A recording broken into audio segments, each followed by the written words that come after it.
Good morning students. In today's class, now we are going to discuss about banking transactions. Previous class में भी हमने इसको clear करा था, लेकिन आज का जो हमारा टॉपिक है आज की क्लास का वो है बैंकिंग ट्रांजैक्शन किसके थ्रू,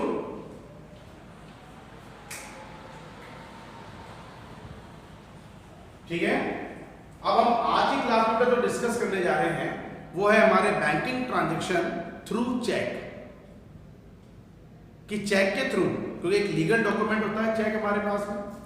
बैंकिंग ट्रांजैक्शन को ऑपरेट करने के लिए सबसे बड़ा जो सोर्सेज होता है वो चेक का ही होता है। चेक आप रिसीव भी करते हैं, अमाउंट पेड बाय चेक भी करते हैं, लेकिन थोड़ी प्रॉब्लम हमारी जो होती है, थोड़े जो डाउट्स होते हैं वो चेक रिसीव्ड की कंडीशन में होता है, वो हम आज क्लियर करेंगे, ठीक है। Banking transaction maintain through cheque, okay, जिसमें मैंने आपको अलग अलग कंडीशन बताई है। इसमें number 1, if cheque received by any reason, एक चेक रिसीव करेंगे किसी भी रीजन से, एक चेक आप इशू करोगे किसी भी रीजन से, लेकिन दोनों को हम अलग अलग तरीके से जो है वो डिटरमाइन करके चलेंगे। अभी हम आज की जो टॉपिक में आज की क्लास में टॉपिक कर रहे हैं वो कर रहे हैं कि cheque received by any reason, कि हमने किसी भी रीजन से चेक को रिसीव करा है तो हमारे पास में क्या कंडीशन है। अलग अलग कंडीशन है। कैसे? फॉर एग्जाम्पल, आपने कोई चेक रिसीव करा है, किसी न किसी रीजन से तो रिसीव करा ही होगा, और उस चेक को रिसीव करने के बाद में आप उसको सेम डे ड्यू डेट के दिन डिपॉजिट करा रहे हैं कि नहीं करा रहे। चेक की वैलिडिटी 3 मंथ की होती है, तो विद इन 3 मंथ आप उसको कब डिपॉजिट कराएंगे, उसकी क्या कंडीशन है।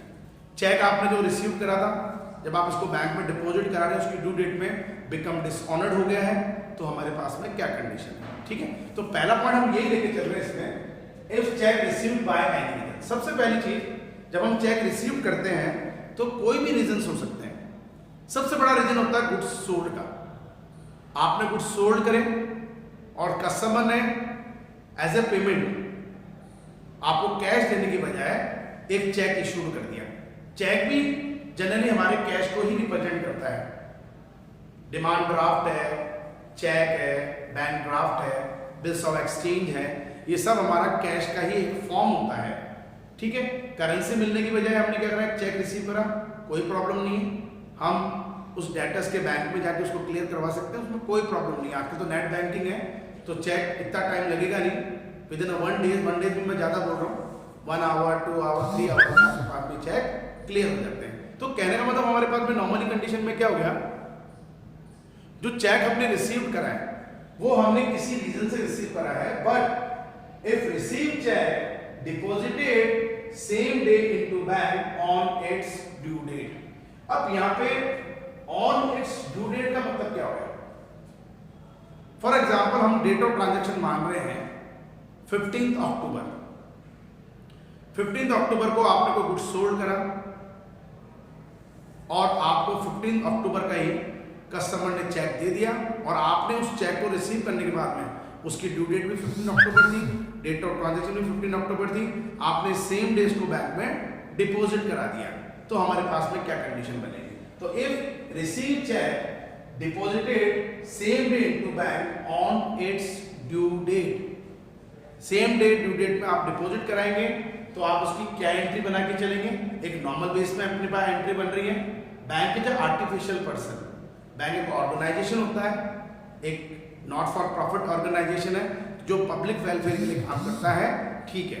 चार्जेस वो भी लेगा, कोई बात नहीं है, लेकिन वो पब्लिक वेलफेयर के ऑब्जेक्ट से काम करता है, सोशल वेलफेयर के काम करता है, उसे हम आर्टिफिशियल पर्सन की तरह ट्रीट करेंगे। तो वही कंडीशन, चेक जब आप बैंक में डिपॉजिट करा रहे हैं तो bank is a receiver, receiver is a debit, तो बैंक अकाउंट डेबिट। या अगर आप इसको रियल अकाउंट की तरह भी देखें, डेबिट वाट्स कमिंग, जब हम चेक को बैंक में डिपॉजिट कराएंगे तो डायरेक्टली हमारे पास कैश नहीं आएगा, बट इनडायरेक्टली आपका पैसा कहाँ है, बैंक कॉलम में जा रहा, आपका एक बैंक बैलेंस इंक्रीज करेगा। डेट मीन आपके मोबाइल में एक मैसेज आएगा, your account is credited with, अगर वो क्लियर हो गया तो डेट मीन मेरा बैंक कॉलम इंक्रीज कर रहा है, तो डेबिट वाट्स कमिंग, एक आर्टिकल मेरे बैंक में आके डेबिट वाट्स कमिंग, तो बैंक अकाउंट डेबिट। तो आप रियल अकाउंट की तरह चलिए, चाहे आप इसको पर्सनल अकाउंट में ट्रीट करेंगे, डेबिट वाट्स कमिंग रियल के बिहाफ पे, और रिसीवर डेबिट आर्टिफिशियल पर्सन के बिहाफ पे बैंक को डेबिट करेंगे, बैंक अकाउंट डेबिट। अब जिस रीजन से आपको चेक मिला है, आपने आज की तारीख में कुछ सोल्ड करा आज की डेट में, और सेम डे का आपको चेक मिल गया और आपने सेम डे बैंक में डिपॉजिट करा दिया, तो इसमें कस्टमर का नेम आप लिखेंगे नहीं, because it is A cash transaction, तो टू सेल्स अकाउंट। नंबर 2, हमने आज कोई गुड्स क्रेडिट पे आप पे सोल्ड करा, तो आज की डेट में तो क्रेडिट ट्रांजेक्शन हो गया, customer debit to sales account. लेकिन अब आपको पोस्ट डेटेड चेक अगर मिल रहा है, तो उस जिस डेट का चेक हमको मिल रहा है उस डेट में आपको क्या एंट्री करनी है, और वो डेट, जैसे मैं एग्जांपल लूं, 10 अक्टूबर को हमने गुड्स सोल्ड करा रमेश को, लेकिन उसने हमको चेक अभी दे दिया है, लेकिन उसमें डेट डाल दी 20 अक्टूबर की, 20 अक्टूबर, तो 10 अक्टूबर में it is a credit transaction. तो 10 अक्टूबर की जब मैं इसकी एंट्री करूंगा, तो मैं क्या एंट्री करूंगा, Ramesh debit to sales account rupees जो भी होगा। अब 20 अक्टूबर को अगर इन केस 20 अक्टूबर उसकी ड्यू डेट है, मैंने आपको पहले भी एक चीज बता रखी बेटा, कोई भी चेक प्री मैच्योर नहीं होता, वो बाद में आप 3 महीने की वैलिडिटी कभी भी क्लियर कराइए। तो मैंने इसको 20 अक्टूबर की ड्यू डेट थी, 20 अक्टूबर को बैंक में डिपॉजिट करा दिया, तो बैंक एज ए रिसीवर, लेकिन गिवर सेल्स तो करेंगे नहीं, गिवर कौन होगा, कस्टमर, उसको हम क्रेडिट करेंगे, तो bank account debit to debtors account. Number 3, किसी इनकम के थ्रू हमें चेक मिल रहा है, कोई इनकम के थ्रू अगर हमें चेक मिलेगा, because of commission received, because of sorry rent received, because of interest on investment received, cheque मिल रहा है और सेम डे जो ड्यू डेट है, अगर आप उसको बैंक में डिपॉजिट करा देंगे, तो bank account debit to interest received account, commission received account, rent received account, it is a part of income. All the income and gains are credit. Bank is a receiver, real account में भी, और artificial person के लिए personal account में receiver is a debit, ठीक है। लेकिन interest received, commission received, interest on investment received, dividend received, कोई और income हमें receive हो रही है, तो it is a part of income, nominal की तरह treat करेंगे, all the income and gains are credit, तो to जो भी income है हम credit। तो पहला पॉइंट क्या हुआ, चेक रिसीव करने के बाद में, क्योंकि चेक रिसीव करने के बाद में हमारी रिस्पॉन्सिबिलिटीज है कि आप इस चेक को कैसे यूटिलाइज करेंगे, डिपॉजिट कराएंगे, क्या करेंगे आप, वो एक कंडीशन है। हमें डिपॉजिट कराने के लिए तो हमें ही जाना पड़ेगा बेटा, इस चेक को डिपॉजिट कराने के लिए हमें ही जाना है, हमारी रिस्पॉन्सिबिलिटी है, तो ये फर्स्ट कंडीशन।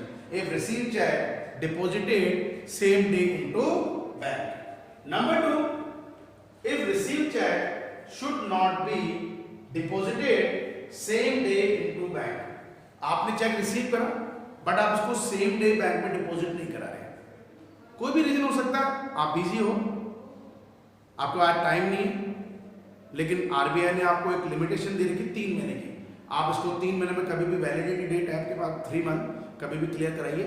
लेकिन वो चेक आपने रख तो लिया, इसका आपको अपनी बुक में, आप चाहे आज डिपॉजिट मत कराओ, नो प्रॉब्लम एट ऑल, लेकिन इसकी अकाउंटिंग प्रोसेसिंग जरूर होगी।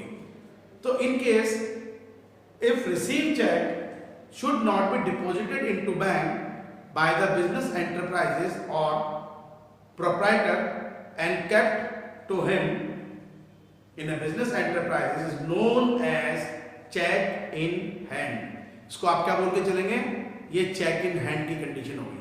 और चेक इन हैंड की कंडीशन चेक रिसीव करके डिपॉजिट नहीं कराएंगे तो ही अराइज होती है, बाकी चेक इशूड की कंडीशन में, चेक सेम डे डिपॉजिट वाली कंडीशन में चेक इन हैंड नहीं होता है। तो कंडीशन हम वही लेके चल रहे हैं, if receive cheque should not be deposited same day into bank. जब मैं इसकी बेसिक एंट्री करूंगा तो डेबिट टुवर्ड्स कमिंग, मेरे पास चेक आ रहा है, एक तरीके से एक रियल अकाउंट की तरह है, ठीक है, cheque in hand account debit. वही चेक आपने रिसीव करा, सेल्स के बिहाफ पे इमीडिएटली आपको आज का चेक का मिला, लेकिन आप डिपॉजिट नहीं करा रहे, तो to sales credit what goes out to sales. आपने आज गुड्स सोल्ड करा, पोस्ट डेटेड चेक है, लेकिन उस पोस्ट डेटेड चेक में भी आप उसको डिपॉजिट नहीं करा रहे ड्यू डेट में, तो cheque in account debit to debtors.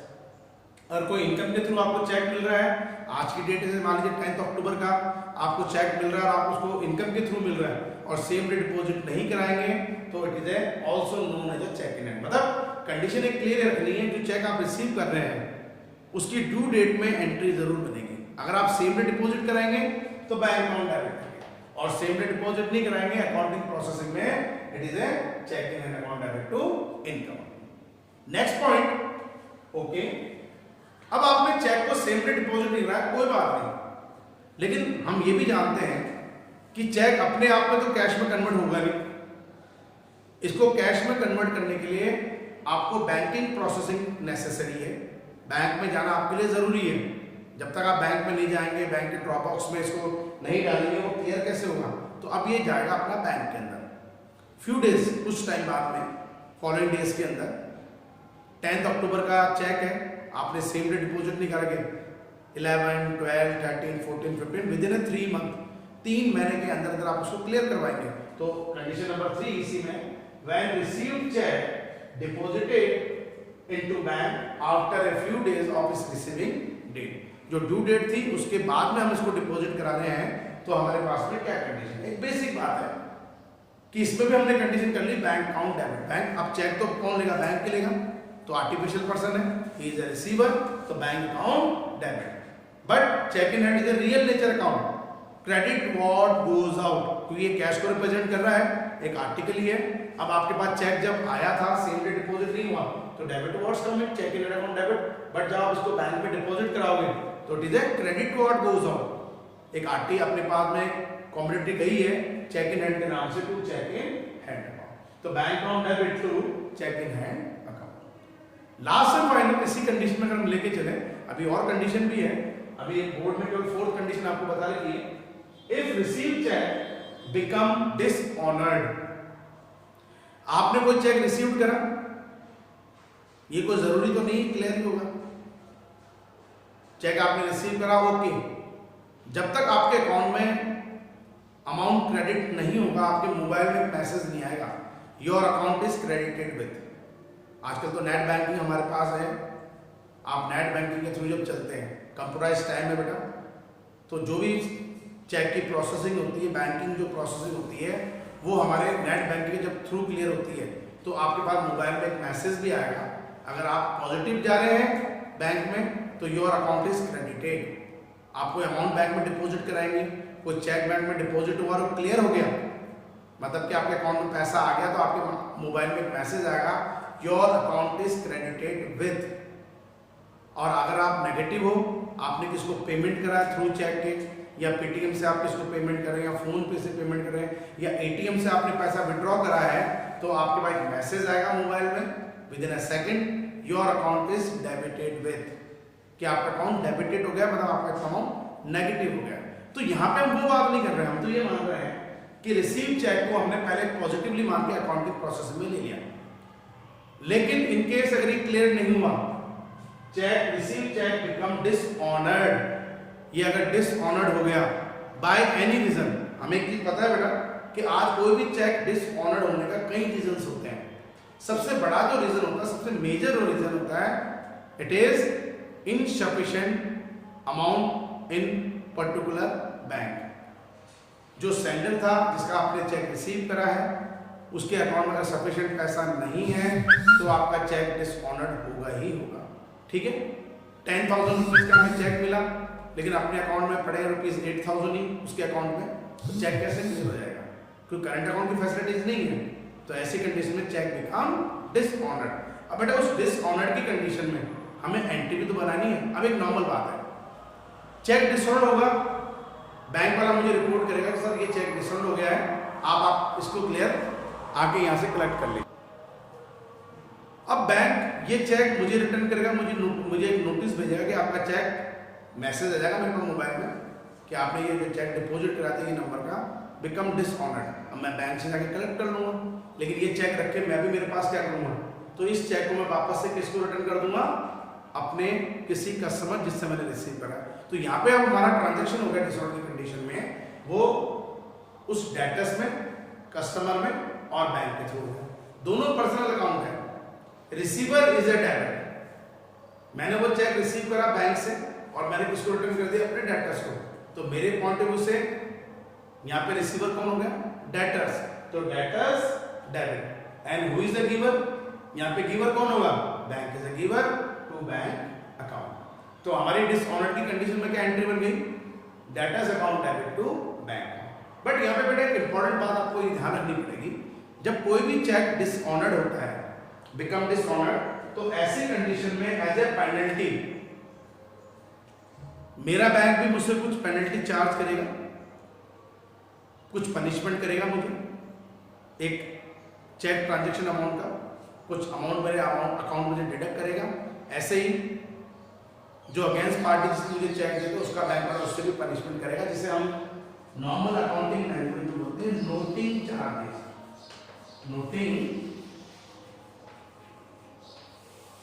Charges, noting charges का मतलब ही क्या होता है हमारे पास में, जब कोई चेक बिकम डिसऑनर्ड हो जाता है तो ऐसी कंडीशन में कुछ एक सर्टेन अमाउंट चार्ज किया जाता है एज ए पेनल्टी बैंक से, it is known as a noting charges. ठीक है, तो अब आज की क्लास में हम इतना ही क्लियर करेंगे कि कुछ अभी और ट्रांजैक्शन है बैंक अपने पास में, कि जब भी हम कोई भी बैंकिंग ट्रांजैक्शन थ्रू चेक से क्लियर करना चाहें, थ्रू चेक के ऑपरेट करना चाहेंगे तो हमारे पास में क्या कंडीशन। लेकिन एक इंपॉर्टेंट बात आपको ये याद रखनी है कि हम एक नॉर्मल कंडीशन में एक चीज ये मान के चलते हैं कि चेक रिसीव करने वाली कंडीशन में अलग अलग सिचुएशन आएगी, लेकिन चेक से हम जब पेमेंट करते हैं तो इतनी कंडीशन आपके पास में नहीं चलेगी। तो चेक इशूड एक नॉर्मल कंडीशन है, बट चेक रिसीव कंडीशन में हमने अलग अलग क्वांटिटी से कंडीशन क्लियर करेंगे। ओके, तो आज की क्लास में हम इतना ही करेंगे, बाकी रिमेनिंग जो पार्ट है हम नेक्स्ट वीडियो में आपको सेंड करेंगे ताकि बैंकिंग ट्रांजेक्शन आपको क्लियर हो जाए। फिर उसके बाद में हमें प्रैक्टिकल सम जिसमें बैंकिंग ट्रांजेक्शन आपके आएंगे वो आपको क्लियर करेंगे। लेकिन ये टॉपिक आपका जब हम एक सब्सिडरी बुक्स मेंटेन करेंगे, cash book 3 column cash book जिसमें कैश विद बैंक कॉलम हमारा ऑपरेट होगा, उसमें भी बहुत इंपॉर्टेंट रोल रखेगा। ठीक है, thank you and have a nice day.